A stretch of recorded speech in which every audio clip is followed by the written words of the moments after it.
Episode की starting में हमें वे फैमिली का विला दिखाया जाता है और वहाँ पर कोई कुछ बनाने में लगा हुआ है और कोई और नहीं बल्कि में वह वेई नान होती है। तभी जंग हाओ वहाँ पर आता है और उससे कहने लगता है कि ये तो वाकई में बहुत ज़्यादा शॉकिंग वाली बात है कि वेई कंपनी की जो यंग लेडी है वो इस तरीके से किसी के लिए खाना बनाएगी। तभी वेई नान उससे कहने लगती है कि तुम वहीं पर मेरा इंतजार करो, मैं अभी आती हूँ। तभी जंग हाओ उससे कहने लगता है कि यहाँ पर तुम्हें अकेले खाना बनाने की बिल्कुल भी जरूरत नहीं है, मैं आता हूँ और तुम्हारी मदद करता हूँ।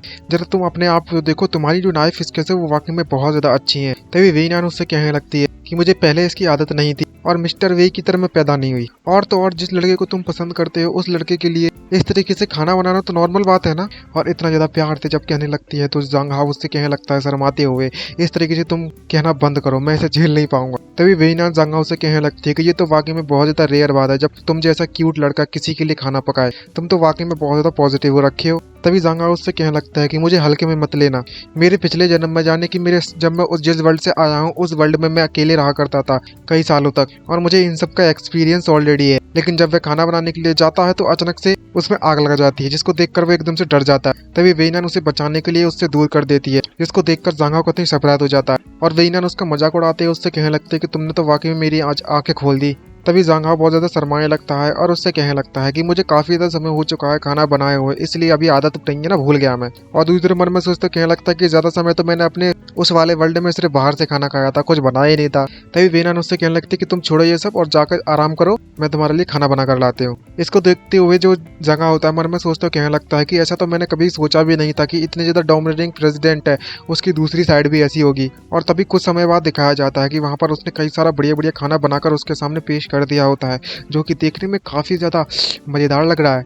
और उससे कहने लगती है उसके सामने रखने के बाद, अब तुम इसे ट्राई कर बताओ ये कैसा बना है। तभी जंग हाओ चॉपस्टिक उठाकर उसे खाने की लिए आगे अपने हाथ को आगे बढ़ाते हैं मन में सोचते कहने लगता है कि मैंने इसके बारे में कभी नहीं सोचा था और कभी भी एक्सपेक्टेड भी नहीं किया था कि ये इतना ज्यादा रिच होगा। लेकिन मैं ये जानना चाहता हूँ कि इसके हाथों के बनाया खाने का जो स्वाद है ना वो कैसा होगा, अमीर लड़की होगा। लेकिन जैसे ही वो उसको अपने मुंह में लेता है तो उसको एकदम से ऐसा लगता है कि न जाने कितना ज्यादा स्वादिष्ट खाना मिल गया हो और कहने लगता है कि ये तो वाकई में बहुत ज्यादा टेस्टी है। तभी वेई नान भी मुस्कुराती है और उससे कहने लगती है कि सच में तुम्हारे सिस्टर क्वीन के मुकाबले में अगर कंपेयर किया जाए तो किसका खाना सबसे ज्यादा बेस्ट है। ये बात सुनने के बाद जंग हाओ उससे कहने लगता है कि मैं इन सब चीजों को कंपेयर नहीं करना चाहता और कंपेयर करने जैसा इसमें कुछ भी नहीं है, क्योंकि तुम्हें तो पता ही होगा कि जो सिस्टर क्वीन है वो मेरी फैमिली है। तभी वेई नान उससे कहने लगती है जंग हाओ तुम्हें सच में ऐसा लगता है कि जो तुम्हारी सिस्टर क्वीन है वो वाकई में तुम्हारी सिस्टर है। तभी जंग हाओ उससे कहने लगता है कि हाँ बिल्कुल ऐसा ही है, ये लड़की इतनी ज्यादा बेस्ट है जिसे मैं अपनी लाइफ में पहली बार मिला हूँ और मैं अगर उसका ब्रदर दूं मुझे बहुत ज्यादा खुशी है इस बात को लेकर। तभी वेई नान उससे कहने लगती है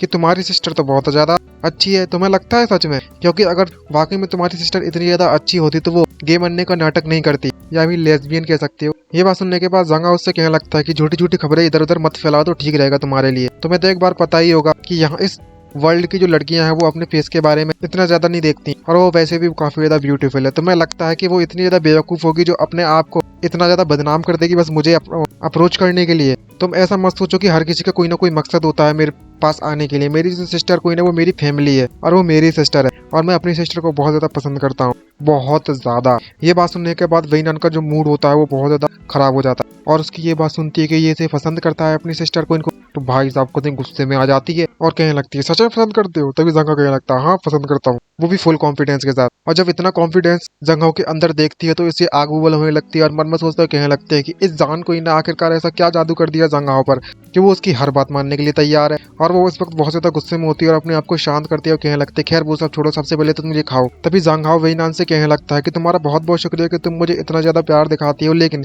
एक बात का हमेशा ख्याल रखना कि मेरे लिए सबसे पहले मेरी फैमिली आती है, बाद में कुछ और हमारे बीच का जो कॉन्ट्रैक्ट था उसके मुताबिक तुम मेरी फैमिली की मैटर में कभी भी दखलंदाजी नहीं कर सकती, इस बात का ख्याल रखना। तभी वेई नान कहने लगते कि मुझे पता है, अब जल्दी से खा लो, बकवास ना कर रो। दूसरी तरफ जंग हाओ की तरफ घूरते हुए देखकर कहने लगती है कि तुम उसे अपनी फैमिली की तरह ट्रीट करते हो लेकिन वो तुम्हें बस किसी खिलौने की तरह ट्रीट करती है और यही सच्चाई है। चाहे कितनी कोशिश भी कर लूं मैं तुम्हें उसके बारे में बताने की, लेकिन तुम मेरी बात पर कभी भरोसा नहीं करोगे और जिस चीज को तुम घर कहते हो ना वो कुछ नहीं बल्कि मैं जांग कुन के द्वारा बनाया गया एक जाल है और उससे ज्यादा कुछ भी नहीं। जहाँ पर वो उस मूवमेंट के बारे में सोचने लगती है जब उसकी सेक्रेटरी उसके आई थी उसके पास और उससे कहने में लगी हुई थी एक पेपर देते हुए नर्सरी से जो मुझे क्लू मिला था उसके बारे में, वो उससे पता लगाने में मुझे बहुत ज्यादा परेशानियों का सामना करना पड़ा। लेकिन इस न्यूज को देखकर ऐसा लगता है, इस इन्फॉर्मेशन को देख के इनके जो पेरेंट्स हैं उन्होंने शादी कर ली, लेकिन जो सिचुएशन थी वो वाकई में बहुत ज्यादा कॉम्प्लिकेटेड थी और सिचुएशन को देखकर ऐसा लगता है कि जांग कुन ने सीक्रेटली सारी की सारी सिचुएशन को मैनेज किया और सब कुछ अरेंज किया खुद से। ये बात सुनने के बाद वेइनान कहने लगती है कि इसका मतलब ये हुआ कि जांग क्विन ने अपनी स्टेप सिस्टर होने की आइडेंटिटी का इस्तेमाल किया ताकि वो जांग हाओ के नजदीक जा सके। तभी वो सेक्रेटरी ये बात जानने के बाद कहने लगती है कि जांग क्विन वाकई में बहुत ज्यादा प्रेसिस्टेंट है, इतने सालों से जांग हाओ का पीछा करने में लगी हुई है, पता है ना, बचपन से लेकर आज तक। तभी वेइनान कहने लगती है कि इसने कुछ ना कुछ तो ऐसा किया है, अगर ये कुछ भी गलत नहीं करती तो ये आखिरकार इतना ज्यादा कठिन रास्ता क्यों चुनती जांग हाओ को अप्रोच करने के लिए। और इस तरीके का पर्सन पर कोई हक नहीं है जांग हाओ का, और ये जांग हाओ के लायक बिल्कुल भी नहीं है इस तरीके का पर्सन। और तभी कहानी प्रेजेंट में आती है जहाँ पर जांग हाओ को जाते हुए दिखाया जाता है। वो गाड़ी में बैठकर जा रहा होता है और पीछे से वेइनान उसे देखने में लगी हुई होती है और बहुत ज्यादा गुस्से में घूरने में लगी हुई है इस वक्त, और अपने मोबाइल निकाल कर और कॉल कर अपने सेक्रेटरी से पूछने लगती है कि जो तुम्हारी प्रिपरेशन जा रही है जांग यान और चे गुओ हैंग के बीच की जो इन्फॉर्मेशन है उसके बारे में क्या है। तो वो कहने लगती है कि ऑलमोस्ट खत्म हो गई उनकी जो इन्वेस्टिगेशन है, सारी की सारी इन्फॉर्मेशन मैं आप तक जल्द से जल्द पहुंचा दूंगी। और तभी वेइनान बहुत ज्यादा गुस्से में लग रही होती है और कह रही होती है कि जांग क्विन मैं अभी तुम्हें छू तो नहीं सकती हूँ, लेकिन क्या होगा अगर तुम्हारी आइडेंटिटी का जो राज है वो उसके सामने खुल गया तो जांग हाओ के। अब जब तुमने लाइन क्रॉस कर दी है तो अब तुम्हें इसका अंजाम तो भुगतना ही होगा। दूसरी तरफ हमें सिस्टर क्वीन को दिखाया जाता है जो कि कुछ प्लानिंग करने में लगी हुई होती है और बाहर देखकर कहने लगती है कि अब समय आ चुका है, जहाँ पर सिचुएशन चेंज होती है और सिस्टर क्वीन ने ड्रेस बदलकर फूलों की देखभाल करने में लगी हुई है और जांग हाओ भी उसके पास पहुंच जाता है। तभी उससे कहने लगती है कि जांग हाओ तुम आ गए। तभी हाओ उससे कहने लगता है सिस्टर क्वीन आज तुमने अपना काम बड़ा जल्दी खत्म कर लिया, घर पर जल्दी वापस आ गई। तभी सिस्टर क्वीन उससे कहने लगती है कि जो मॉम है वो काफी ज्यादा बिजी थी और घर पर नहीं आ सकती थी, इसलिए मैंने सोचा कि मैं जल्दी आ जाऊँ घर पे। लेकिन तभी हमें यूएहा को दिखाया जाता है कि जो कि जांग हाओ से पीछे निकलती है, जिसको देखकर इसकी जो सिस्टर क्वीन होती है वो बहुत ही सरप्राइज हो जाती है और कहने लगती है क्लासमेट मीन यूएहा, तो तुम भी यहाँ पर हो। तभी जो यूएहा होती है वो अपना सर झुकाकर उससे कहने लगती है कि जांग हाओ की सिस्टर हेलो। और इस तरीके से हरकतें करते हुए जांग हाओ उससे कहने लगता है कि यूएहा तुम्हें इस तरीके की हरकत करने की जरूरत नहीं है सिस्टर के सामने, तुम मुझसे कैजुअली बात कर सकती हो। तभी सिस्टर क्वीन जांग हाओ से कहने लगती है कि आखिरकार तुम अपने फ्रेंड को घर पर इस तरीके से कैसे ला सकते हो, तुमने तो हमें कुछ बताया भी नहीं। तभी जांग हाओ घबराते हुए उससे कहने लगता है कि मुझे इस बात का बिल्कुल भी ख्याल नहीं रहा था और मैं भूल गया था, तो अगली बार से मैं इस बात का ख्याल रखूंगा, तो इस बार मुझे माफ कर दो प्लीज। और तभी उसके कान के पास जाकर जांग हाओ सिस्टर क्वीन से कहने लगता है क्या मैंने तुम्हें पहले नहीं बताया था कि जो मिनी यूएहा है उसे सोशल स्टेशन में बहुत ज्यादा दिक्कत आती है, मतलब अनजान लोगों से बातें करने में या फिर उनसे कोई प्रॉब्लम हो, कुछ भी मतलब उनके अप्रोच करने में बहुत ज्यादा प्रॉब्लम आती है इस लड़की को। और यूजुअली देखा जाए तो जब भी मैं घर पर होता हूँ तो ज्यादा से ज्यादा मैं गेम खेल लेता हूँ या तो मैं पढ़ाई कर लेता हूँ, इधर उधर फिरता रहता हूँ। मिनी यूएहा घर पर ये सब करती है और कुछ नहीं करती है, इधर उधर फिरती रहती है घर में और बस पढ़ाई करती है और कुछ है ही नहीं, ना फ्रेंड है ना कुछ है। तो मुझे नहीं लगता कि इस तरीके से अगर इसका जिंदगी चलती रही तो ठीक नहीं रहेगा इसके लिए। और तभी जो मिनी यूएहा होती है वो उससे कहने लगती है कि मैंने अपने जूतों को बदल लिया है। तभी जांग हाओ कहने लगता है कि तुमने वाकई में अच्छा काम किया। जब सारी की सारी डिटेल्स सिस्टर क्वीन सुनती है तो मन में सोचते हुए कहने लगते हैं कि इस लड़की को देखकर तो ऐसा लगता है कि जी 3 साल की बच्ची हो। तभी जो जांग हाओ होता है वो उससे कहने लगता है कि सिस्टर क्वीन हम लोग अपने ऊपर वाले कमरे में जाने में लग रहे हैं, मतलब जा रहे हैं हम लोग। तभी सिस्टर क्वीन उससे कहने लगती है कि अच्छा ठीक है तुम लोग जाओ, मैं तुम्हारी जो सिस्टर है वो तुम्हारे लिए कुछ खाने के लिए ड्रिंक के लिए लेकर आती है। दूसरी तरफ काफी ज्यादा गुस्से में मिनी यूएहा की तरफ देखने लगती है और मन में सोचते कहने लगती है कि जो मिनी यूएहा है वो मेरे प्लान के लिए बहुत बड़ा खतरा है और ये मेरे रास्ते में आने में लगी हुई है। तभी वह लोग जांग हाओ के कमरे में पहुंच जाते हैं। तभी हाओ से पूछने लगता है क्या तुम गेम खेलना चाहोगी या बुक्स रीड करना चाहोगी। तभी हमें यूएहा को दिखाया जाता है जो कि उसके ऊपर बेड पर बैठ जाती है और उससे कहने लगती है कि जांग हाओ तुम्हारा रूम तो वाकई में बहुत अच्छी तरीके से स्मेल करने में लगा हुआ है और काफी ज्यादा अच्छा भी दिख रहा है। तभी हाउ उससे कहने लगता है कि तुम्हें इतने ज्यादा ध्यान देने की जरूरत नहीं है, ये बस एक नॉर्मल रूम है, तुम्हें एक जगह पर बैठे रहने की बिल्कुल भी जरूरत नहीं है, तुम इस रूम को जैसे चाहो वैसे देख सकती हो। और दूसरा मन में सोचता कहने लगता है क्या मेरे रूम में वाकई में किसी तरीके की सेंट वगैरह है, स्मेल वगैरह है। तभी जांग हाओ उससे कहने लगता है कि अगर मैं तुम्हारे रूम के बारे में बात करूँ तो तुम्हारा रूम तो पूरी तरीके से खाली है, क्यों? और अगर तुम्हें अपने रूम में कुछ रखना है तो तुम मेरे रूम से कुछ सीख सकती हो और अपने रूम को भर सकती है, उसमें कुछ भी सामान वगैरह मेरे यहाँ से देखकर। ये बात सुनने के बाद यूएहा कतई एक्साइटमेंट से भर जाती है और उससे कहने लगती है कि वाकई में अगर ऐसी बात है तो जांग हाओ के पास जितना भी सामान मैं वैसा ही सामान अपने रूम में भी रख लूंगी और तुम चाहो तो मुझे अपना सामान दे दोगे तो मुझे काफी ज्यादा अच्छा लगेगा। तभी ये बात सुनने के बाद जांग हाओ उससे कहने लगता है कि वाकई में तुम्हें मेरा सामान चाहिए अपने कमरे में रखने के लिए, खैर मैं दे सकता हूँ तुम्हें थोड़ी बहुत चीजें। और तभी वो जाकर उसके क्लोसेट में चेक करने लगती है और उसकी पहनी हुई पांट्स को उठाती है और उससे कहने लगती है कि मुझे ये चीज चाहिए। भाई साहब देखो तो यूएहा को ट्रक को सीधे जाकर क्या मांगती है, जांग हाओ की जड्डियाँ। और जब वो उसे चेक करने में लगी हुई होती है तभी एंट्री होती है हमारी सिस्टर क्वीन की और भाई साहब यहाँ का मूड कतई सीरियस बन जाता है। और वो जब जांग हाओ के पार्ट्स को इसके हाथों में देखती है तो काफी गुस्से में आ जाती है और तभी जांग हाओ उसे शांत कराने के लिए कहने लगता है कि सिस्टर क्वीन आप जाकर कर दिया अचानक से, आपको गलत फहमी हुई है और कुछ नहीं। तभी सिस्टर क्वीन उससे पूछने लगती है, तीनों की तीनों बैठ जाते हैं, फिर पूछती है कि अब बताओ कि मैंने आखिरकार क्या गलत फहमी हुई है मुझे। इस लड़की को देखो, ये लड़की अभी अभी तुम्हारे कमरे में आई और आकर सीधे तुम्हारी चड्डियों पर हाथ डाल दिया उसने और तुम्हारे कपड़ों पर हाथ डाल रही थी, अब तुम ही बताओ कि इसके बारे में मैं क्या सोचूं। तभी जांगा उससे कहने लगता है कि इसके जो कुछ फैमिली रीजंस के कारण इसे बिल्कुल भी बाहर की नॉलेज के बारे में कुछ भी नहीं पता है। और सच सच बताऊं तो ये कोई ठरकी वगैरह है नहीं है, क्योंकि इसे कुछ पता ही नहीं है इस बारे में, तो कहाँ से ठरकी होगी। ये बात सुनने के बाद जो सिस्टर क्वीन होती है वो मन में सोचते कहने लगती है कि अब मुझे समझ में आया, लगता है कि ये वाकई में बिल्कुल इनोसेंस है। इसे तो बिल्कुल भी आइडिया नहीं है कि आखिरकार ये क्या करने में लगी हुई है, और ना ही ये प्रिटेंड कर रही है। लगता है कि अब मेरे पास कोई चारा नहीं बचा है। सबसे पहले तो मुझे इसके यहाँ पर रहने का जो समय है वो कम करना होगा और इसे जल्द से जल्द वापस इसके घर पर भेजना होगा। और तभी भी यूया को अपने गले लगा लेती है और उससे कहने लगती है कि इस सिस्टर के पास तो वाकई में कोई कॉमन सेंस नहीं है। क्या तुम मेरे कमरे में आना चाहोगी? मैं तुम्हें बढ़िया बढ़िया चीजें दिखाऊंगी। तभी यूया उससे कहने लगती है कि तुम्हारा बहुत बहुत शुक्रिया सिस्टर को, आई मीन जांगहाओ की सिस्टर, मुझे भी काफी ज्यादा अच्छा लगेगा। तभी जो सिस्टर क्वीन होती है उसका चेहरा टमाटर से लाल पड़ जाता है और उसके दिमाग में भाई एक ही चीज आती है, वो है ठरक। और उससे कहने लगती है कि अगर तुम मेरे कमरे में आती हो तो मैं बढ़िया अडल्ट बनने, मतलब बड़े बनने की जो चीजें होती है ना वो सब कुछ सिखा दूंगी। समझ रहे?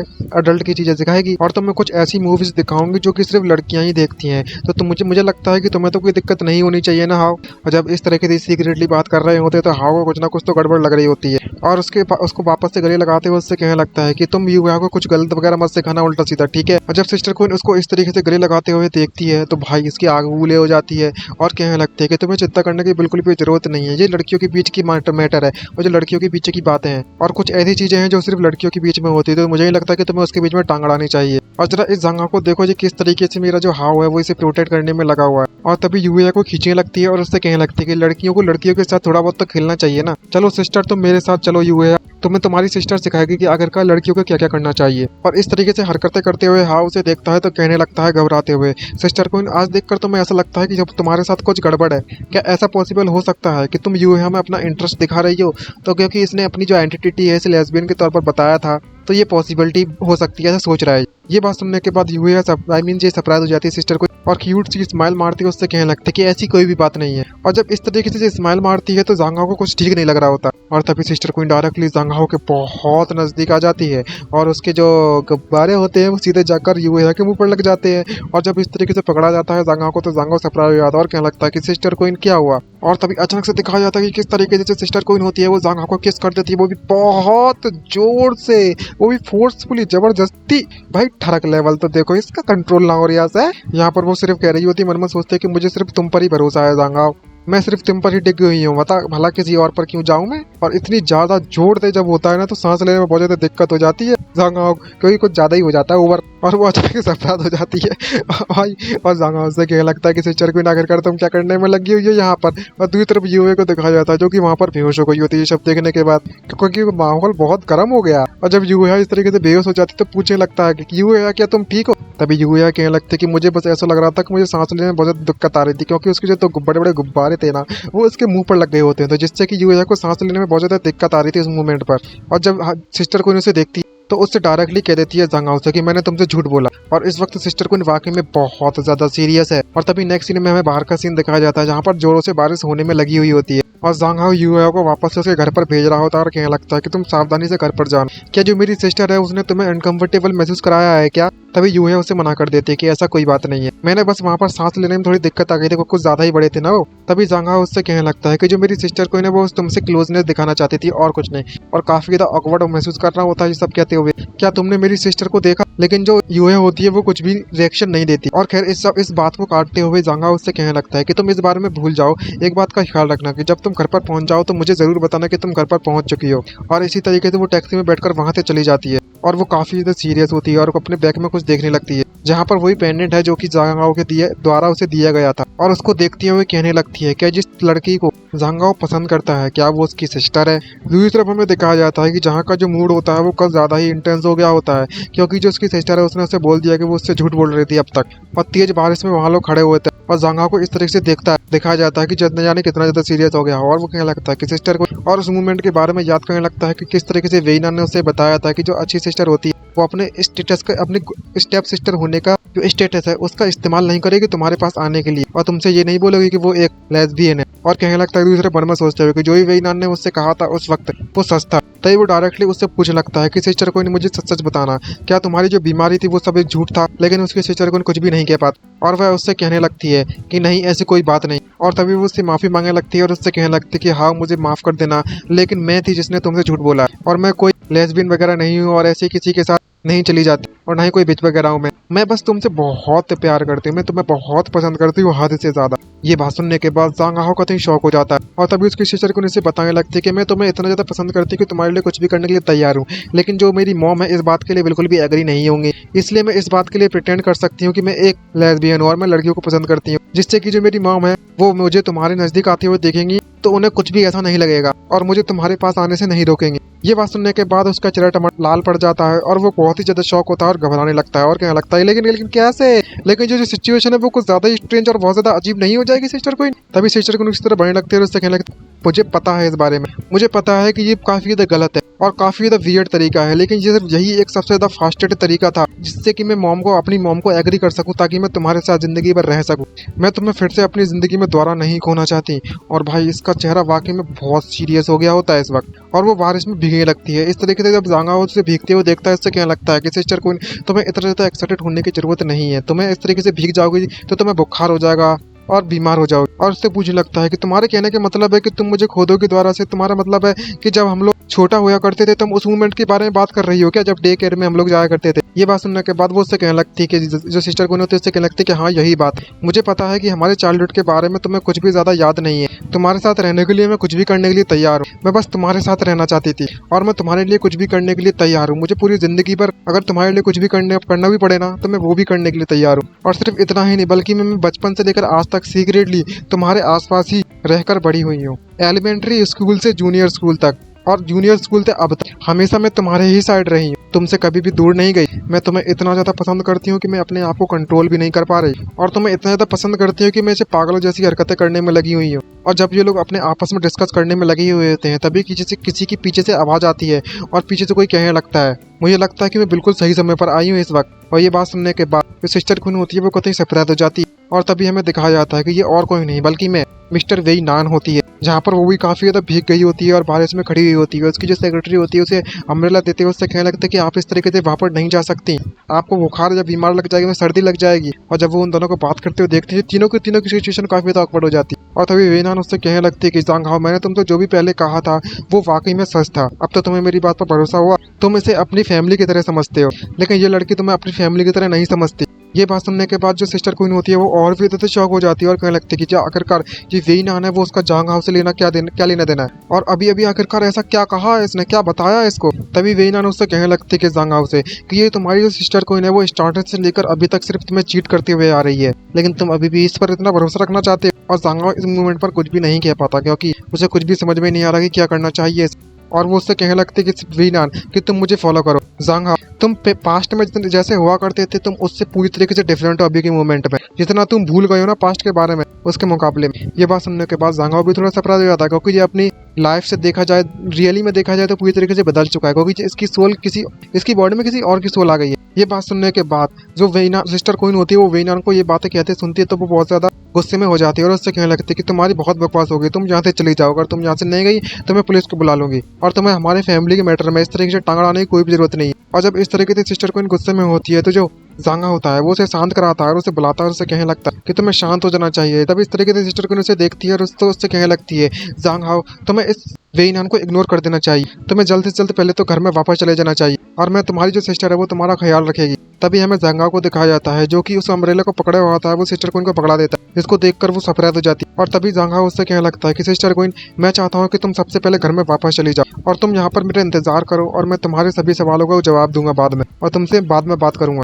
और वो वेई नान की तरफ चल पड़ता है और जब सिस्टर क्वीन उसको इस तरीके से जाते हुए देखती है तो उसके पसीने छूट जाते हैं घबराहट के कारण। और तभी सीन शिफ्ट होता है एक होटल के रूम का जहाँ पर जो वेई नान होती है वो उससे कहने में लगी हुई होती है कि तुम अपने आप को पहुंच लो, तुमको बहुत ज्यादा गीले हो रखे, अगर तुम ऐसा ही रखे रहोगे तो तुम्हें जुकाम हो जाएगा और सर्दी लग जाएगी और ऐसा मैं बिल्कुल भी नहीं चाहती हूँ। और वो भी अपने बालों को पूछने में लगी हुई होती है। और जो जांगा होता है वो बहुत ज्यादा सीरियस मोड में आ चुका होता है और उसे घूरने में लगा हुआ है और बहुत ज्यादा तेज बारिश होने में लगी हुई होती है और बिजली कड़क रही है। दोनों एक दूसरे के सामने खड़े हुए और तभी जांगा उससे पूछने लगता है कि वेइनान तुम्हें वाकई में ये करना जरूरी है, क्योंकि सिस्टर क्वीन के सामने मुझे मेरी आइडेंटिटी को खोलना पड़ेगा और तुम इस तरीके से सिस्टर क्वीन ने जो भी किया है उसके बारे में तुम मुझे बताने में लगी हो, क्या ये वाकई में जरूरी है? ये बात सुनने के बाद जो वेइनान होती है उससे कहने लगती है कि तुम अभी भी डिटरमाइंड हो अपना माइंड बदलने के लिए, तुम्हें अभी भी लगता है और तुम अभी भी अपनी सिस्टर क्वीन पर इतना भरोसा रखते हो कि वो इतनी ज्यादा इनोसेंट है, तुम वाकई में उसके बारे में सच जानना चाहते हो? ठीक है, तो मैं तुम्हें जो दिखाना चाहती हूँ तुम वो देखो। आखिरकार तुम्हारी जो सिस्टर क्वीन बचपन में कैसी दिखा करती थी और हुआ करती थी, इसके सारे सारे नेचर के बारे में मैं तुम्हें बताती हूँ, रुको। और तभी एक फाइल उठाकर उसकी तरफ ले जाने लगती है और देखकर कहने लगती है कि एक बार तुम इसे रीड कर लो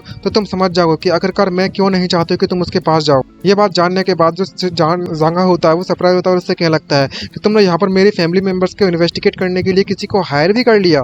और जैसे जैसे वो डॉक्यूमेंट्स को पढ़ने लगता है तो उसके जो शौक होता है वो बढ़ता ही जाता है, क्योंकि उससे कुछ ऐसी चीजें पता लगती है जो कि बहुत ज्यादा सरप्राइजिंग होती है। यहाँ पर उसे पता चलता है कि बचपन में किस तरीके से जो सिस्टर को वो बहुत ज्यादा वॉयलेंट हुआ करती थी और अपने आसपास के साथियों को बहुत ज्यादा गंदी तरीके से पीटा करती थी जो भी उससे पंगा लिया करता था, और कई सारी कंप्लेंट भी हुआ करती थी। और इतनी ज्यादा परेशानियों के कारण ही जांगाओ को उसके स्कूल से दूर जाना पड़ा। और सिर्फ इतना ही नहीं बल्कि मैं ये काफी ज्यादा जीनियस भी थी स्टडी में, लेकिन जब इसे मौका दिया गया कि वो बहुत ज्यादा प्रेस्टिजियस कई सारे बड़े बड़े कॉलेज में जाने का इसे मौका मिला, लेकिन यह नहीं गई, बल्कि मैं इसने तुम्हारे घर के पास जो स्कूल है उसमें जाने का फैसला किया और इसकी मॉम को तुम्हारे डैड से शादी करवा दी। अब ये सारी की सारी जानकारी जब जांगहाओ को पता चलती है तो वो कतई शौक से पड़ जाता है और उससे कहने लगता है कि आखिरकार ये सब कैसे पॉसिबल हो सकता है। तभी वेइनान उससे कहने लगती है कि यहाँ पर मैंने सारा का सारा सबूत तुम्हें दे दिया है, वीडियोस, फोटोज, न्यूज, सब कुछ, तो सारी की सारी इन्फॉर्मेशन तुम्हारे हाथों में। अब यहाँ पर ऐसा क्या है जिस पर तुम भरोसा नहीं कर सकते? और तो और मैं इस बात का सम्मान करती हूँ कि वो तुमसे इतना ज्यादा प्यार करती है, वो तुम्हारे लिए कुछ भी करने के लिए तैयार है उस प्यार के बदले में। और सिर्फ इतना ही नहीं, तुम्हें हासिल करने के लिए इसने सब कुछ प्लान किया है ताकि वो तुम्हें हासिल कर सके। धीरे धीरे करके तुम्हें अप्रोच किया और ये ऑलमोस्ट सक्सेसफुल हो रखी है। तभी अचानक से वो ये बात सुनने के बाद सरप्राइज हो जाता है और कहने लगता है जांगा, क्या ऐसा सच में ठीक रहेगा?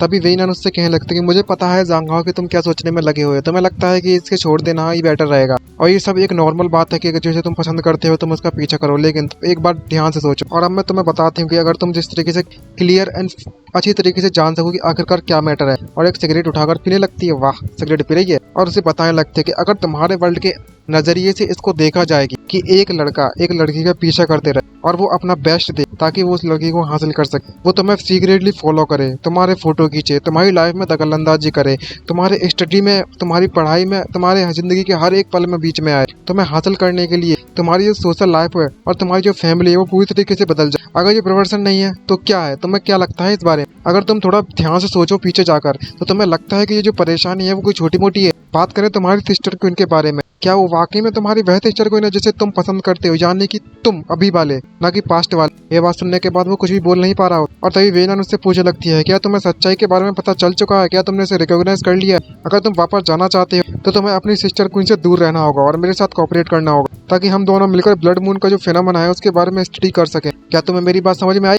तभी जांगाओ घबराते हुए उससे कहने लगता है कि मुझे माफ कर देना मिस्टर वेई, लेकिन जो मेरा दिमाग है इस बार पूरी तरीके से हलवा हो रखा है उसका, मुझे कुछ भी समझ में नहीं आ रहा। सबसे पहले तो अभी के लिए मैं घर पर वापस जाना चाहूंगा। ये बात सुनने के बाद वेइनान कहीं शौक हो जाती है और कहने लगते है कि ठीक है मैं तुम्हें अपने कार तुम्हारे घर पर छोड़कर आती हूँ, क्योंकि वैसे भी बहुत ज्यादा तेज बारिश होने में लगी हुई है। लेकिन जांगाओ डायरेक्टली मना कर देता है और उससे कहने लगता है कि तुम यहीं पर रखो, मैं अकेले जा सकता हूँ और जो इन्फॉर्मेशन तुम्हें मुझे दी है मैं अभी यहाँ पर छोड़कर जा रहा हूँ। और जिस तरीके से जांगाओ को वो जाकर देखने लगती है वेइनान, तो वो काफी ज्यादा गुस्से में होती है। और तभी जांगाओ जाते जाते मन में सोचते कहने में लगा हुआ था कि वेइनान ने जो भी इन्फॉर्मेशन मुझे प्रोवाइड करवाई है मुझे लगता है कि वो सब झूठ होगा। जो मेरी सिस्टर क्वीन है वो वाकई में बहुत ज्यादा डरावनी है कभी कभी तो, और किसी को हासिल करने के लिए वो इतना कुछ कर सकती है, लेकिन इस बॉडी के मेमोरी के अंदर जो फ्रेगमेंट्स मौजूद है वो मुझे बता रहे हैं चिल्ला चिल्ला करके जो सिस्टर क्वीन है वो इस तरीके की बंदी बिल्कुल भी नहीं है। और तो और जो फीलिंग्स आने में लगी हुई ओरिजिनल ओनर से वो वाकई में अभी भी बहुत ज्यादा वार्म है। सिस्टर क्वीन आखिरकार आप किसको पसंद करती है? आखिरकार मैं अपने बारे में क्या ही सोचूं, ये मुझे पुराने वाले मेरे को पसंद करती हैं या फिर नए वाले को?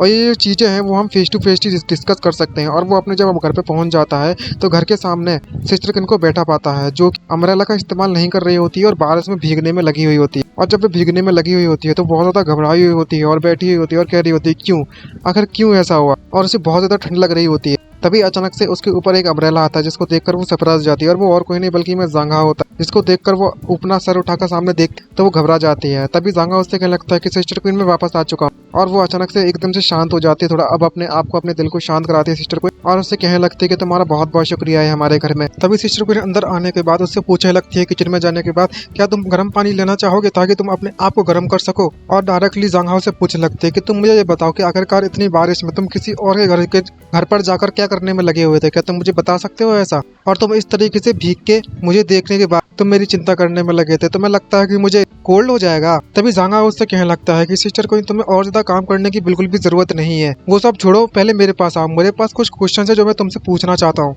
और ये बात सुनने के बाद जांग हाओ की बात सुनने के बाद सिस्टर को थोड़ी सी घबराने लगती है, और घबराते उससे कहने लगती है कि क्या प्रॉब्लम है, क्या तुम मुझसे क्या पूछना चाहते हो, क्या जो वेई नान है उसने फिर से तुमसे कुछ उल्टा सीधा कह दिया है क्या। तभी जांग हाओ उससे पूछने लगता है कि तुम मुझसे आज तक बचपन से लेकर बड़े होने तक मेरे साथ तुम रहने की बात करने में लगी हुई थी, मुझे लगता है कि तुम सिर्फ मेरे साथ ही नहीं रहना चाहती, ये बात थोड़ी आगे की है। और यहाँ पर कुछ ऐसी चीजें हैं जो कि मुझे पता चली हैं जो कि मेरे लिए भी काफी ज्यादा शॉकिंग थी। ये बात सुनने के बाद सिस्टर को बहुत ही ज्यादा शॉक हो जाती है और उसके पसीने छूट जाते हैं घबराहट के कारण, और अजीब सी स्माइल मारते हुए उससे कहने लगती है कि जैसे कि साइकोपैथ वाली स्माइल मार रही हो, और कहने लगती है कि तो इसका मतलब ये हुआ जांग हाओ कि तुम्हें मेरे बारे में सब कुछ पता चल चुका है। तभी जांग हाओ उससे कहने लगता है कि हाँ मुझे पता चल चुका है, लेकिन मैं ये भी बात मानता हूँ कि जो वेई नान ने जो हरकत की है वो बहुत ज्यादा शेमलेस है, लेकिन उसने जो मुझे एविडेंस दिखाए हैं वो बहुत ही ज्यादा परफेक्ट है कि मैं उन पर कह ही नहीं सकता कि मैं इसमें विश्वास ना करूँ, मुझे इन पर बिना ना चाहते हुए विश्वास करना पड़ रहा है। यह बात सुनने के बाद वो और भी ज्यादा घबराने लगती है, और घबराहट के कारण उसके पैर भी काम नहीं करते, और डायरेक्टली सिस्टर को वहीं पर बैठ जाती है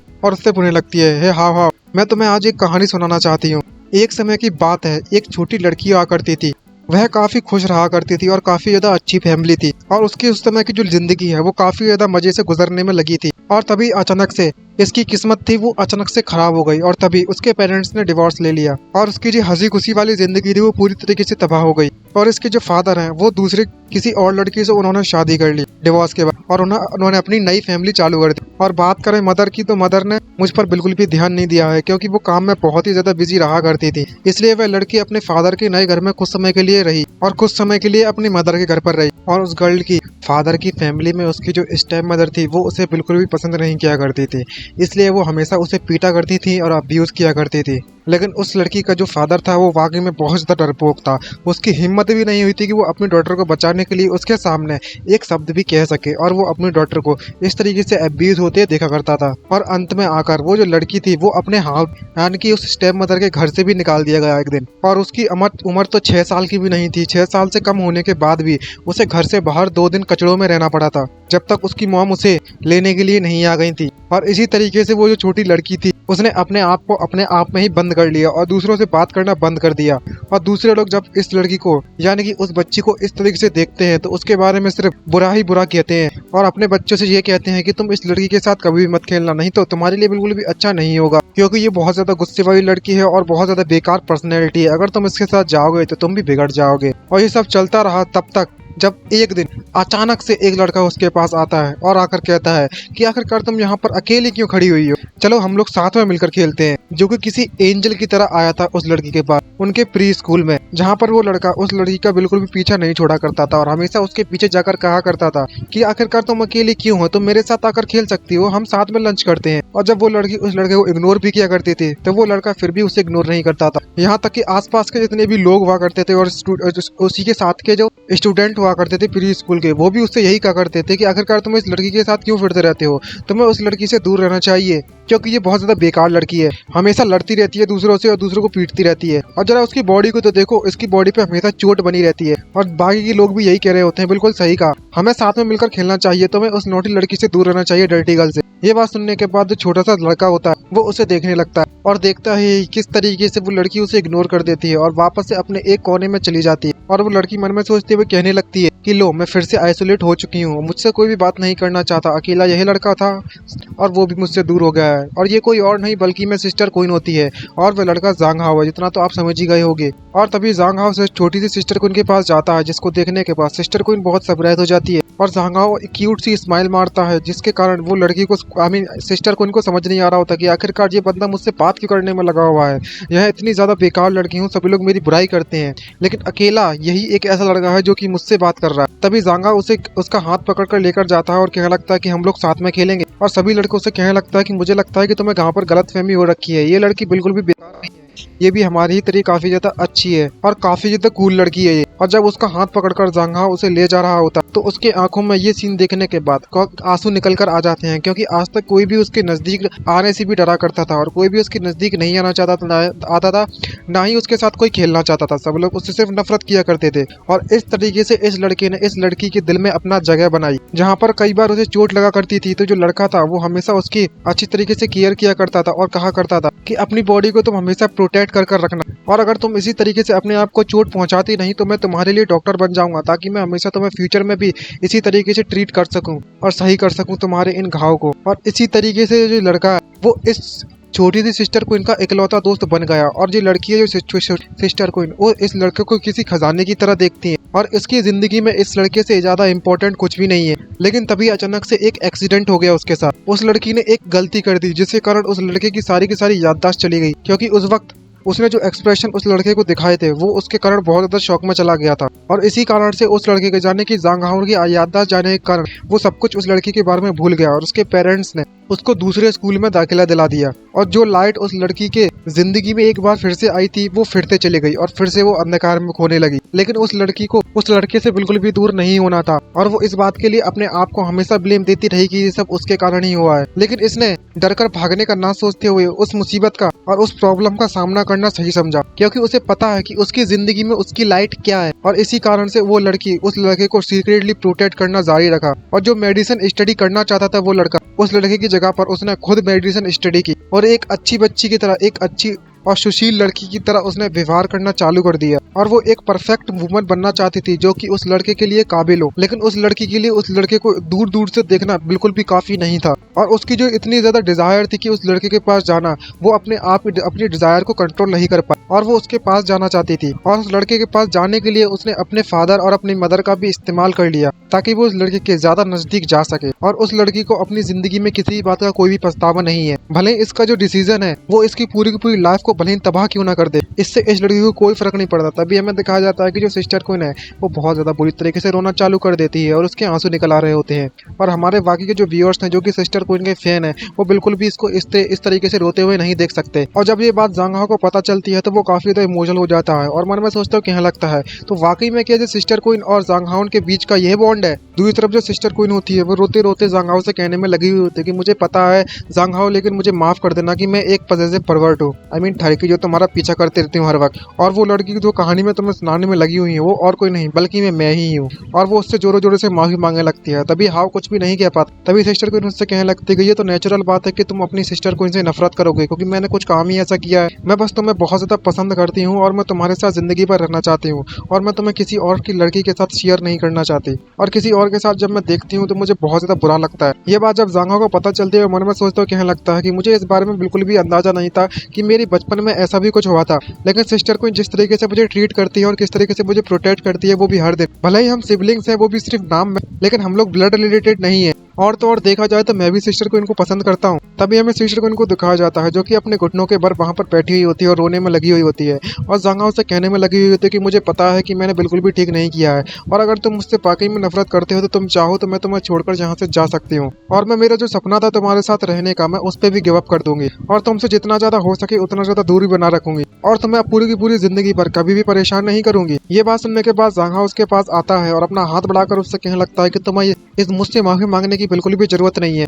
मुझे पता है कि तुम मेरा कितनी ज्यादा वैल्यू करती हो और मुझे कितना ज्यादा ट्रेजर करती हो और यही मेरे लिए काफी है। और जब वह इस तरीके से उसके नजदीक आता है सिस्टर क्वीन के तो वो काफी ज्यादा शौक हो जाती है और तभी जांगहाओ उससे कहने लगता है कि क्वीन चलो आज से हम लोग साथ में ही रहते हैं, असली वाला साथ में रहते हैं, क्योंकि मैं भी तुम्हें पसंद करता हूँ ना। यह बात सुनने के बाद सिस्टर क्वीन काफी ज्यादा सफेद हो जाती है और कहने लगती है कि जांगहाओ जैसा कि मैंने सोचा था मैं तुम्हें वाकई में अभी भी बहुत ज्यादा पसंद करती हूँ, मैं तुम्हारे अलावा और किसी के साथ नहीं रहना चाहती। और वो जोरों जोरों से चिल्ला कर रोना चालू कर देती है और कहने लगती है कोई फर्क नहीं पड़ता कि तुम फ्यूचर में क्या बन जाओगे, लेकिन मैं तुम्हें फिर भी पसंद करूंगी। तभी जांगहाओ उससे कहने लगता है कि ठीक है सिस्टर क्वीन मुझे पता है, लेकिन अब तुम इस तरीके से रोना बंद करो। तुम जितना ज्यादा हो सको अभी मेरे कंधे पर तो रो सकती हो लेकिन बाद में नहीं। और दूसरी तरफ मन में सोचते हुए कहने लगता है कि बात करें झूठ बोलने की तो सिस्टर क्वीन मैंने भी तुमसे एक झूठ बोला है, वो बस मन में बात कर रहा है। और तभी सिस्टर क्वीन अपनी इस लस्ट को और अपनी ठरक को कंट्रोल नहीं कर पाती है और जांगहाओ के ऊपर चढ़ जाती है और उससे कहने लगती है कि अब तुम एग्री हो चुके हो, अब मुझे घंटा फर्क नहीं पड़ने वाला। और जब इतना ज्यादा फोर्सफुली फोर्सफुली सिस्टर को उनके साथ करने की कोशिश करती है तो जांगाओ कहने लगता है कि तुम इतनी ज्यादा जल्दबाजी मत करो,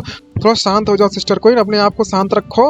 और तभी कहानी कुछ दिनों बाद चली जाती है। तभी एक दूसरे को वे लोग किस कर रहे होते हैं, वो भी पसेशनेटली भाई, इतना ज्यादा जोर से कि वो अपने आप को कंट्रोल नहीं कर पा रहे होते हैं। पता नहीं क्या क्या कांड कर दिया है। तभी जांगा मन में सोचता है, कहने लगता है कि मुझे सिस्टर क्वीन से कन्फेस किए हुए कुछ दिन गुजर चुके हैं और हम लोग किसी फर्स्ट लवर की तरह अपनी जिंदगी निकालने में लगे हुए हैं। कभी कभी हम स्वीट्स खाते हैं और हमारी जिंदगी की जो खुशियां हैं हम उसको जी रहे हैं बड़ी अच्छी तरीके से। और जो सिस्टर क्वीन है वो मुझसे बहुत ज्यादा अच्छी तरीके से व्यवहार करती है और किस तरीके से वो चिपकने में लगी हुई है गाइस, समझ जाओ। अब तो हो गया, तुम्हें कुछ नहीं मिलने वाला व्यूअर्स। तभी सिस्टर क्वीन उससे कहने लगती है कि मेरी जो जिंदगी है वो किसी सपने के बराबर है। मुझे इस बात पर भरोसा नहीं होता कि मेरा सपना सच में सच हो गया है और मैं वाकई में आज बहुत ही ज्यादा खुश हूँ आज और अब। दूसरी तरफ जांगाओ की इतनी ज्यादा खुशी मिलने में लगी हुई होती है तो मन में सोचता है, कहने लगा होता है कि जितना जैसे जैसे समय गुजरता जाता है वैसे ही मुझे अंदर से गिल्ट महसूस होने में लगा हुआ है, क्योंकि जो सिस्टर क्वीन जिस जांगाओ को पसंद करती है वो मैं नहीं हूँ।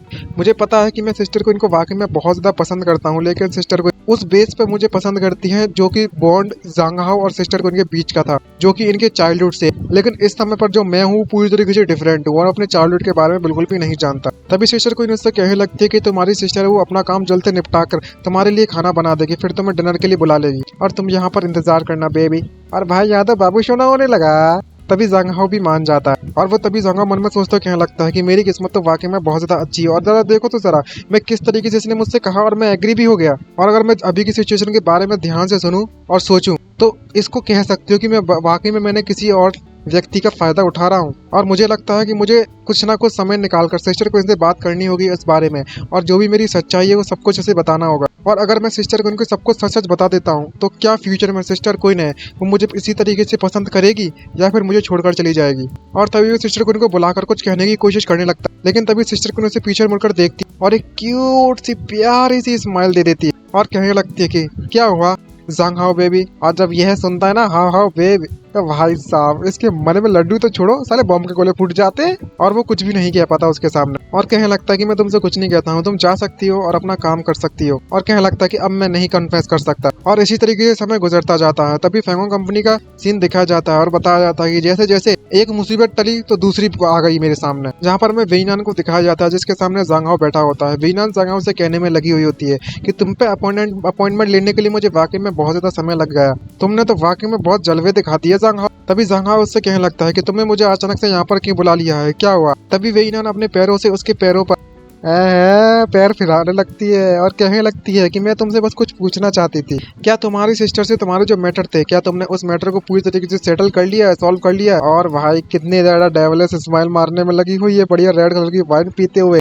तभी जांगा उससे कहने लगता है कि तुम्हें हमारे बारे में चिंता करने की जरूरत नहीं है, हम लोग अपनी जिंदगी अच्छी तरीके से जीने में लगे हुए हैं। और अपने पैर को उसके पैर से दूर कर लेता है और जब इस तरीके से हरकतें करते हुए वेइनान उसे देखती है तो कहने लगती है अच्छा है बहुत अच्छा है, आखिरकार तुम अपने आप को और दूसरों को क्यों धोखा देने में लगे हुए हो। तुम्हें ये बात तो खुद ही पता होगी कि तुम्हारी जो सिस्टर कोइन है वो तुम्हारे दूसरे रूप को पसंद करती है, यानी कि असली जांगाओ को। और वो तुम्हें इतनी पागल तरीके से प्यार करती है ना, वो तुम्हारे चाइल्डहुड पर टिका हुआ है, क्योंकि किसी पेपर में तुम आग लगाओगे तो वो ज्यादा समय तक नहीं टिकने वाली। और उसे इवेंचुअली एक ना एक दिन तो ये बात पता चली जाएगी कि तुम असली जांगाओ नहीं हो। तब क्या, हमें नहीं पता कि फ्यूचर में फिर क्या होगा। और तो और तुम ब्लड मून की जो रिसर्च थे तुम उसमें और ज्यादा एडवांस नहीं पाना चाहते और अच्छी जानकारी नहीं हासिल करना चाहते। यह बात सुनने के बाद जांगाओ के पसीने छूट जाते हैं और कहने लगता है कि वेइनान तुम इस तरीके से ब्लाइंडली गेस करना बंद करो। और वो पूरी तरीके से सोचने के काबिल नहीं रहता। इस तरीके से जब उसके पसीने छूट रहे होते हैं तो वेइनान समझ जाती है कि इसकी जो मेंटल स्टेट है बिल्कुल भी ठीक नहीं है और ज्यादा प्रेशर दूंगी तो इसके लिए बिल्कुल भी ठीक नहीं रहेगा।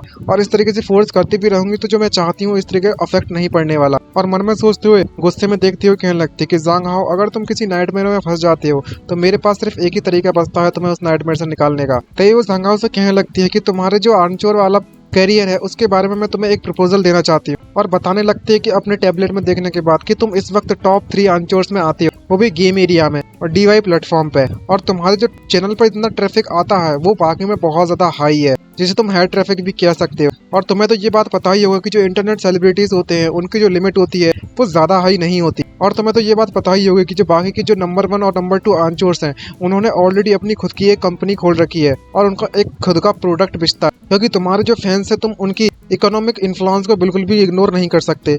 तुम्हें पता ही होगा कि तुम्हारे जो फैंस है वो वाकई में बहुत ज्यादा हैंडसम और काफी ज्यादा जवान स्टूडेंट्स हैं और लोग हैं, और तुम्हारे व्यूअर्स वाकई में इस समय काफी ज्यादा फैशनेबल व्यूअर्स हैं। इसलिए हमारे ग्रुप ने ये डिसाइड कर लिया है कि वे तुम्हारे लिए खुद का फैशनेबल कंपनी खोलने के लिए तुम्हारे लिए तो पूरी तरीके से सपोर्ट करेगी, और जो फैशन क्लॉथ ग्रुप है तुम्हारे लिए बनेगा। ये बात सुनने के बाद जांग हाओ काफी सरप्राइज हो जाता है और कहने लगता है कि तुम क्या करने में लगी हुई हो, तुम किस क्लॉथिंग और ग्रुप के बारे में बात कर रही हो। मुझे नहीं लगता कि ये कोई अच्छा आइडिया है, और ना ही ये किसी ग्रुप का आइडिया है, ये आइडिया तुम्हारा है ना। तभी वेइनान उससे कहने लगते हैं कि तुम इस चीज को जैसे चाहो वैसे इंटरप्ट कर सकते हो, मैं तुमसे कुछ भी नहीं कहूंगी इस बारे में, लेकिन तुम्हें एक बात का ख्याल रखना होगा कि मैं वेइनान कभी भी उस चीज में इन्वेस्ट नहीं करती जिसमें मुझे नुकसान होता हो। यूगोंग और जो मेरे ग्रुप है तुमको लेकर हमारी बहुत ही ज्यादा हाई एक्सपेक्टेशन है। तुम अपने इस काम को कर सकते हो, और चुपके चुपके में जो ब्लड रिसर्च की ब्लड मून फेनोमेनन की जो रिसर्च है मैं उस पर काम करूंगी। लेकिन तुम इस बात का ख्याल रखना कि इस रिसर्च पे मुझे बहुत ज्यादा खर्चा करना पड़ रहा है और मेरा समय भी बहुत ज्यादा बर्बाद हो रहा है। अब तुम्हें लगता है कि मैं सब कुछ ऐसे ही छोड़ दूंगी और तुम्हें मुझे कंपनसेट भी नहीं करने दूंगी, और अगर मुझे इसमें कोई भी फायदा नहीं होगा तो मैं भला तुम्हारे लिए ये रिसर्च क्यों करूं, और तुम मुझे इतनी ज्यादा पेमेंट देने के लिए कैपेबल भी नहीं हो, तो तुम्हारे लिए बेटर होगा कि तुम इस बात में पार्टनर बन जाओ और मुझे पैसा बनाने में मेरी मदद करो, और तुम इस तरीके से मुझे कंपनसेट कर सकते हो। ये बात सुनने के बाद जांग हाओ काफी ज्यादा घबराहट हो जाता है और खासते मन में सोचते हुए कहने लगता है, हे तुम्हें लगता है कि मैं वाकई में इतना ज्यादा एक नंबर का कैपिटलिस्ट हूँ। मुझे पता है कि मेरे पास ज्यादा पैसा नहीं है, लेकिन मैं ठीक हूँ, और ये भी बात इम्पॉसिबल है कि मैं अपनी बॉडी का इस्तेमाल नहीं कर सकता उस तरीके से तुम्हें पे करने के लिए। लेकिन अगर तुम वाकई में इन्वेस्ट करना चाहती हो तो मुझे कोई दिक्कत नहीं है, तुम इन्वेस्ट कर सकती हो। मैं तुमसे इस बात का वादा करता हूँ कि जो तुमने मुझे अभी तक मेरी जितनी भी मदद की है मैं तुम्हें उसका हिसाब जरूर चुकाऊंगा। लेकिन मुझे एक बात समझ नहीं आई कि जो क्लॉथिंग ब्रांड है वो करती क्या है। तभी वेइनान उससे कहने लगते हैं कि तुम कुछ ज्यादा ही इंडिपेंडेंट नहीं थे पहले, अब क्या हुआ, तुम्हें इसके बारे में खुद से ही सोचना पड़ेगा। और ऐसा कुछ नहीं है कि मैं यह जो स्पॉन्सर कर रहा है मैं उसकी मदर की कोई बात सुनूं। और वो वहां से जाने लगता है और कहने लगता है कि मैं अब घर पर चलता हूँ और इस पर थोड़ी बहुत रिसर्च करता हूँ। तभी वेइनान उससे कहने लगते कि मैं गुड न्यूज के बारे में इंतजार करूंगी, और वह इसी तरीके से वहां से चला जाता है। दूसरी तरफ में वेइनान को दिखाया जाता है जो कि सिगरेट पीकर काफी ज्यादा गुस्से में लग रही होती है और कह रही होती है मन में सोचते हुए, जैसा कि मैंने सोचा था, मेरी जो स्ट्रेटेजी थी वो वाकई में एकदम एक नंबर से सही थी। अब मेरे इंटेलिजेंस नेटवर्क का इस्तेमाल कर मैं तुम्हें पूरी तरीके से तोड़ सकती हूँ। भाई तोड़ना चाहती है, जोड़ना चाहती है, करना क्या चाहती है ये? जब तक जो एविडेंस है वो पूरी तरीके से एक्सपोज हो गए तो इंटरनल सेलिब्रिटी होने के नाते तुम्हें पूरी तरीके से क्रिटिसाइज किया जाएगा। लेकिन मैं ऐसा तुम्हारे साथ बिल्कुल भी नहीं करना चाहती, इसलिए मैं तुम्हें प्रोटेक्ट करूंगी, क्योंकि अगर ऐसा होता है तो इससे तुम्हें बहुत ज्यादा चोट लगेगी और तुम अगर हर्ट होगे तो ये मुझे बिल्कुल भी अच्छा नहीं लगेगा, और तुम मुझसे दूर भी रहोगे जो कि मेरे लिए बिल्कुल भी फायदेमंद नहीं है। मुझे पता है जांग हाओ कि तुम इस तरीके के बंदे नहीं हो जो कि सिर्फ लड़की के पीछे रहोगे, इसलिए मैं चाहती हूँ कि तुम ज्यादा से ज्यादा अपना समय अपने करियर पर बिताओ, ना कि तुम उस जांग क्विन के साथ। और इसी दौरान मैं अपना ट्रम्प कार्ड इस्तेमाल करूंगी जो कि है ब्लड मून, और इसका इस्तेमाल कर मैं तुम्हारा जो माइंड है वो पूरी तरीके से बदलने पर मजबूर कर दूंगी, और जो मेरे वेइनान वाले तरीके हैं मैं उनका इस्तेमाल कर तुम्हें उस जांग क्विन से वापस पाकर हासिल कर ही मानूंगी, चाहे कुछ भी हो जाए, और मुझे इसमें कोई भी नहीं रोक सकता। तभी नेक्स्ट सीन में हमें जांग हाओ को दिखाया जाता है जो कि अपने कंप्यूटर पर रिसर्च करने में लगा हुआ है, और जब वह रिसर्च करने में लगा हुआ होता है तभी सिस्टर क्वीन उसके पास आती है और उससे कहने लगती है कि जांग हाओ हाओ हाओ बेबी। ये बात सुनने के बाद हाओ कहीं सरप्राइज हो जाता है। तभी हाओ सिस्टर क्वीन से कहने लगता है कि मेरा जो प्लानिंग प्रोजेक्ट था उसकी जो रिसर्च थी वो ऑलमोस्ट कंप्लीट हो चुकी है और मैं जल्दी ही सोने जा रहा हूँ। तभी सिस्टर क्वीन उसके लिए कुछ लेकर आती है और उससे कहने लगती है कि तुम्हारी जो काम है क्या वो क्लॉथिंग ब्रांड है, क्या वो तुम्हारी कंपनी के द्वारा अरेंज किया गया है? तुम इस तरीके से अपने आप को ना थकाओ तो बेटर रहेगा, मुझे बिल्कुल भी अच्छा नहीं लगता तुम ऐसी हरकतें करते हो। तो तभी हाओ उससे कहने लगता है कि सिस्टर क्वीन तुम्हें इसके बारे में चिंता करने की जरूरत नहीं है, जो कंपनी वाले हैं उन्होंने मेरी बहुत ज्यादा मदद की है जिससे कि मैं अपने इस ग्रुप की जो स्टार्टिंग है वो आसानी से कर सकता हूँ, और एक बार मुझे सारी की सारी प्रोसेसर से इस जितनी भी प्रोसेस होती है उससे मैं फेमिलियर हो जाऊँ और मुझे पता चल जाएगा क्या क्या होता है, तो मुझे आगे चलकर प्रॉब्लम नहीं होगी किसी भी चीज। और तभी मन में सोचते हुए सिस्टर क्वीन कहने लगती है कि जिस कंपनी में इस वक्त हाओ हाओ काम कर रहा है वो वेइनान के अंडर में है, और भाई से डाउट होने लगता है और वो हाओ को बुलाती है और उसके गले लग जाती है और उससे कहने लगती है कि अब हम लोग एक साथ रहने में लगे हुए हैं तो तुम्हें इतना ज्यादा हार्ड वर्क करने की बिल्कुल भी जरूरत नहीं है, और तुम्हारी जो सिस्टर क्वीन है वो तुम्हारे लिए पैसा कमा कर ला सकती है। तुम्हें तो एक बात का ख्याल रखना होगा कि बाहर काफी ज्यादा बेकार चीजें हैं और बहुत ज्यादा बैड चीजें हैं, तुम अभी भी बहुत ज्यादा जवान और बहुत ज्यादा छोटे हो, तुम्हें ज्यादा बाहर ध्यान नहीं देना चाहिए। तभी अचानक से नेक्स्ट सीन में दिखाया जाता है कि जो जांग हाओ और सिस्टर क्वीन की मॉम होती है वो वहाँ पर आ जाती हैं और खांसने लगती है और उससे कहने लगती है कि हाओ हाओ तुम्हारे सोने का समय आ चुका है और क्वीन तुम्हें भी अपने रूम में जल्द से जल्द चले जाना चाहिए। और ये बात दोनों के दोनों सुनकर सरप्राइज हो जाते हैं। तभी सिस्टर क्वीन कहने लगती है हाँ हाँ ठीक है मॉम, मैं समझ चुकी हूँ, जो हाओ हाओ है वो भी अपने बेड पर सोने के लिए जल्दी जा रहा है। दूसरी तरफ उसकी जो मॉम होती है इन दोनों को इस तरीके से देखती है तो मन में सोचते कहने लगती है कि मुझे पता है कि ये दोनों के दोनों सिबलिंग्स हैं, लेकिन ये एक दूसरे के साथ सोने से बिल्कुल भी थकते ही नहीं है। और एक बात का ख्याल रखना, हाँ इसको इस मिल्क को जरूर पी लेना, और जो कप है वो वहीं पर छोड़ देना, मैं आकर साफ कर दूंगी। तभी हाओ उससे कहने लगता है कि आपको ऐसा करने की जरूरत नहीं है, मैं इसका खुद संभाल लूंगा, आप बस आराम करो। और इसी तरीके से वे वहां से चली जाती है। दूसरी तरफ दिखाया जाता है कि हाओ उस गिलास के दूध के गिलास को उठाता और ड्रिंक करने लगता है और मन में सोचते हुए कहने लगता है कि जो सिस्टर को उन्होंने मेरा वाकई में बहुत ज्यादा अच्छी तरीके से ख्याल रखा है आज तक। दिन के समय में मैं स्कूल में स्टडी करने के लिए जाता हूँ, रात के समय में मुझे ब्रॉडकास्ट का वर्क करना पड़ता है। मुझे पता है इसके कारण से हमारा जो एक साथ समय गुजारने का समय है ना वो कम हो रहा है, लेकिन वो हमेशा मुझे मदद करती है और मेरे जो मेंटल स्टेट है उसे ठीक करने में हेल्प करती है, जिससे कि मुझे काफी ज्यादा अच्छा लगता है और मुझे हर हमेशा चीयर अप करने लगती है। क्या ये स्वीट और इतनी ज्यादा जो हैप्पी लाइफ है वो वाकई में मेरे लिए बिलोंग करती है? क्या ये लाइफ मेरी है? और इन्हीं ख्यालों के साथ समय गुजर जाता है। नेक्स्ट सीन में हमें स्कूल का सीन दिखाया जाता है जहाँ पर वो पूरी तरीके से थक चुका होता है और अपने टेबल पर बैठा हुआ होता है। तभी मिन यूए है उसके पास आती है और उससे कहने लगती है कि ज़ांग हाओ, क्या हुआ तुम्हारे साथ? मैं तुम्हें देख रही हूँ कि तुम यहाँ पर काफी समय से उबासियाँ लेने में लगी हुए हो, क्या तुम्हें ढंग से आराम नहीं किया था? कहीं पर तुम्हें अनकंफर्टेबल में सोने में लगा हुआ है? तभी ज़ांग हाओ कहने लगता है कि नहीं, ऐसी कोई बात नहीं है, मैं बिल्कुल ठीक हूँ यूए। वो इसलिए मैं थका हुआ हूँ क्योंकि इस वक्त मैं क्लॉथिंग स्टोर पर काम करने में लगा हुआ हूँ। और जब बात आए इनके प्रमोशनल स्टेज के बारे में तो अभी तक हमने एक अच्छा मॉडल नहीं ढूंढा है, इसी बारे में थोड़ी चिंता दिखा रहा हूँ। और जब वे किसी मॉडल की बात करने में लगा हुआ होता है तो उसकी नज़र यूहे पर जाती है, जो कि देखने में कतई बॉम्ब पटाखा साला जितना बोलो उतना कम, एकदम बवाल लग रही है। और यूहे को इस तरीके इतनी क्यूट देखने के बाद उसके दिमाग में ख्याल होता है क्यों ना मैं मॉडल के तौर पर यूहे का ही इस्तेमाल करूँ। और उसके कंधे पकड़कर जोड़ते खुश होते हुए कहने लगता है कि यूहे तुम मेरी मदद करोगी, मुझ पर एक फेवर कर दो प्लीज। इसको सुनने के बाद यूए सरप्राइज हो जाती है और इसी सरप्राइज के साथ मैं इस चैप्टर को इस पार्ट को यहीं पर खत्म करना चाहूंगा। उम्मीद करता हूँ वीडियो आप सभी को अच्छी लगी होगी, तो लाइक एंड सब्सक्राइब करना मत भूलिएगा गाइस। लाइक सबसे ज्यादा इंपॉर्टेंट है गाइस। मुझे नहीं पता, वीडियो पर जल्द से जल्द 2K मिनिमम 2K लाइक्स करवा दो यार, हो सके तो आप सभी से रिक्वेस्ट है। और अपना ख्याल रखिएगा, मिलते हैं नेक्स्ट वीडियो में, जरूर से जल्द लाने की कोशिश करूंगा। Bye bye, see you, signing out. Subscribe कर देना फटाफट से।